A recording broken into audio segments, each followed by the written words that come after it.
రాకాలోకంకి స్వాగతం. ఈ కంటెంట్ మీకు నచ్చినట్టయితే లైక్ చేయండి, మీ బంధుమిత్రులకి షేర్ చేయండి. ఇప్పటి వరకు సబ్స్క్రైబ్ చేసుకోకపోతే సబ్స్క్రైబ్ బటన్ని నొక్కండి, అదేవిధంగా బెల్ ఐకాన్ని కూడా నొక్కండి. జై హింద్ మిత్రులారా. మరొక 6 నెలల్లో ప్రధానమంత్రి నరేంద్ర మోదీ పదవి దిగిపోతున్నారా? ఆయన పదవి నుంచి తొలగించడం జరుగుతుందా? ఆయనని అధికారం నుంచి తొలగించి వేరే ప్రభుత్వాన్ని ఏర్పాటు చేయడం జరుగుతుందా? 6 నెలల్లో భారతదేశంలో రెజీమ్ చేంజ్ ఆపరేషన్ జరగబోతుందా? ప్రజాస్వామ్యబద్ధంగా ఎన్నికైనటువంటి ప్రభుత్వాన్ని తొలగించి బంగ్లాదేశ్లో వచ్చినట్టుగా మహమ్మద్ యూనుస్ వంటి ఏదో ఒక వ్యక్తిని తీసుకొచ్చి మన దేశంలో కూడా అధికారంలోకి ఆ వ్యక్తిని చొప్పించడం జరుగుతుందా, లేకపోతే ఇంకేదన్నా జరుగుతుందా? ఈ ప్రశ్నకి కారణం ఉంది. కారణం ఏంటంటే మల్లికార్జున్ ఖర్గే వంటి సీనియర్ నాయకుడు, 8-10 వయస్సులో ఉన్నవాడు, కాంగ్రెస్ పార్టీ వంటి 100 సంవత్సరాల చరిత్ర ఉన్నటువంటి సుదీర్ఘ పార్లమెంటరీ అనుభవం ఉన్నటువంటి నాయకుడు, కాంగ్రెస్ పార్టీకి అధ్యక్షుడు ఆయన రాహుల్ గాంధీ నిర్వహించినటువంటి 16 రోజుల ఓటర్ అధికార యాత్ర, మతదాత అధికార యాత్ర బీహార్లో స్పెషల్ ఇంటెన్సివ్ రివిజన్కి వ్యతిరేకంగా చేసినటువంటి యాత్ర ఏదైతుంది. ఈ యాత్ర ముగింపు సభలో ఆయన మాట్లాడుతూ మోదీ ప్రభుత్వము మరొక 6 నెలల్లో గద్దె దిగిపోతుంది అన్నారు. ఇప్పట్లో ఎన్నికలు లేవు. లోకసభకి 2029లో ఎన్నికలు జరగాలి. అలాంటప్పుడు మోదీ ప్రస్తుతం చాలా బలంగా ఉన్నారు. ఆయన ప్రభుత్వంలో చీలికలు వచ్చే అవకాశం లేదు. హర్యానా, మహారాష్ట్ర, ఢిల్లీ అసెంబ్లీ ఎన్నికల్లో ఘన విజయాలు సాధించి అసెంబ్లీ ఎన్నికల్లో ఘన విజయం సాధించారు. అలాంటి నేపథ్యంలో మోదీ 6 నెలల్లో దిగిపోతారని మల్లికార్జున్ ఖర్గే అంటున్నారంటే వెనక ఏదైనా శక్తి ఉందా? మోదీని పదవి దించాలన్నటువంటి ఆలోచన ఎక్కడన్నా జరుగుతుందా? సరిగ్గా ఇదే సమయంలో రాహుల్ గాంధీ మరొక చాలా లోడెడ్ స్టేట్మెంట్ చేశారు. చాలా పైకి చూస్తే చాలా మామూలుగా రాహుల్ గాంధీ మాట్లాడేటువంటి మాటలు చాలా తేలికగా కనిపిస్తాయి, కానీ చాలా కొంచెం లోతైనటువంటి, కొద్దిగా లోతుగా చూసినట్టయితే దానిలో వేరే అర్థం కూడా వస్తుంది. ఆయన మాట్లాడుతూ అమెరికాకి మోదీ ఇష్టం లేదు, అమెరికా మోదీ గద్దె దిగిపోవాలని కోరుకుంటోంది అన్నారు.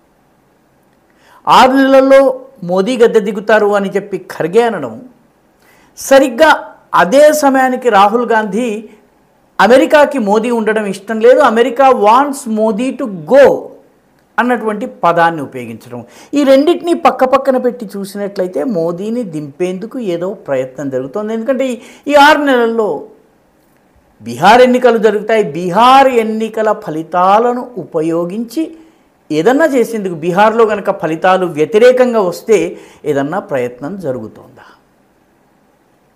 దీనికి ఇంకొక కథనం కూడా జోడవుతుంది. అదేంటంటే ఉపరాష్ట్రపతిగా దిగిపోయినటువంటి వ్యక్తి, ఆయన ఉపరాష్ట్రపతిగా ఉన్న సమయంలో కొందరు పారిశ్రామికవేత్తల్ని కలిశారని, ఆ పారిశ్రామికవేత్తల సహాయంతో ఆయన కొన్ని మోదీ ప్రభుత్వానికి మద్దతిస్తున్న కొన్ని పార్టీలతో చర్చలు జరిపేందుకు ప్రయత్నించారని చెప్పి కూడాను కొన్ని కథనాలు వెలువడుతున్నాయి. నిజమెంత అబద్ధమెంత ఇంత మటుకు తెలియవు, కానీ ఆ పారిశ్రామికవేత్తలే స్వయంగా వచ్చి మోదీకి ఈ విషయం తెలియజేశారని, దీని కారణంగానే ఉపరాష్ట్రపతిని తక్షణము దించి ఎన్నికను తీసుకుని రావాల్సి వచ్చిందని ఢిల్లీలో కొన్ని వర్గాలు చెబుతున్నటువంటి కథనం. ఈ 3 కథల్ని పక్కపక్కన పెట్టుకున్నట్లయితే ఏదో జరుగుతోందా అన్నటువంటి అనుమానం వస్తుంది. ఎందుకంటే రెజీమ్ చేంజ్ ఆపరేషన్స్ అమెరికాకి కొత్త కాదు. 1946 నుంచి 2000 సంవత్సరం వరకు, అంటే 46 సంవత్సరాలలో, క్షమించాలి 54 సంవత్సరాల్లో దాదాపు 84 రెజీమ్ చేంజ్ ఆపరేషన్స్ని అమెరికా నిర్వహించింది. అంటే అక్కడ ఎన్నికైనటువంటి పాలకులు లేకపోతే అధికారంలో ఉన్నటువంటి నాయకులను తొలగించి తనకు అనుకూలమైనటువంటి వాళ్ళని తీసుకొచ్చి పెట్టింది. అలాంటిది ఏదైనా భారతదేశంలో కూడా జరుగుతుందా? బంగ్లాదేశ్లో జరిగింది, అలాంటిదే పాకిస్తాన్లో జరిగింది, ఇతర దేశాల్లో జరిగింది. అటువంటిది మన దేశంలో కూడా జరిగే అవకాశం ఉందా? ఎందుకంటే సర్ పేరిట బంగ్లాదేశీ ఓటర్లను, రోహింగ్యా ఓటర్లను గుర్తించి వాళ్ళని ఓటర్ల జాబితాలోంచి తొలగించడం జరుగుతోంది. గతంలో ఎన్నడూ లేని విధంగా ఒక 20 సంవత్సరాల తరువాత ఓటర్ల జాబితాను క్షుణ్ణంగా తనిఖీ చేసి వాటిని శుద్ధీకరించడం జరుగుతోంది. ఆ జాబితాని దోషాలు లేకుండా చేయటం జరుగుతోంది. చనిపోయిన వాళ్ళు పేర్లు లేకుండా చేయటం జరుగుతుంది. ఇది తరువాత బెంగాల్లో జరుగుతుంది, అస్సాంలో జరుగుతుంది, మిగతా ప్రాంతాల్లో జరుగుతుంది. కాబట్టి ఈ రకంగా జరిగితే ఎన్నికల ఫలితాలను ప్రభావితం చేయాలన్నటువంటి ఒక వర్గం కోరికలు భగ్నమైపోతాయి. కాబట్టే 6 నెలలలో నరేంద్ర మోదీ వెళ్ళిపోతారు అని ఖర్గే అంటున్నారు. ప్రస్తుతానికి మన దగ్గర జవాబులు లేవు, కానీ ఈ కథనాలన్నింటినీ ఒకదాని తర్వాత ఒకటి పక్కన పెట్టి చూసినట్లయితే అనుమానం కలగక మానదు. అందున మోదీ ప్రభుత్వం సర్ ద్వారా బంగ్లాదేశీ రోహింగ్యాల్ని గుర్తించి ఏరివేయటం జరుగుతోంది. సరిగ్గా ఇదే సమయంలో సిఏఏ సిటిజన్షిప్ అమెండ్మెంట్ యాక్ట్ పౌరసత్వ చట్టం యొక్క సవరణ ద్వారా ఇదివరకు 2014 వరకు మాత్రమే కట్ ఆఫ్ డేట్గా పెట్టి అక్కడి నుంచి వచ్చినటువంటి 6 దేశాలు పాకిస్తాన్, బంగ్లాదేశ్, ఆఫ్ఘనిస్తాన్ వంటి 3 దేశాల నుంచి వచ్చినటువంటి బౌద్ధులు, జైనులు, పార్సీలు, యూదులు, హిందువులు వీళ్ళందరికీ కూడాను పౌరసత్వం ఇచ్చేటటువంటి ప్రక్రియను సులభతరం చేయాలన్నటువంటి సిఏఏ చట్టం ఏదైతుందో దాని యొక్క పరిధిని 2024 వరకు పొడిగించడం జరిగింది.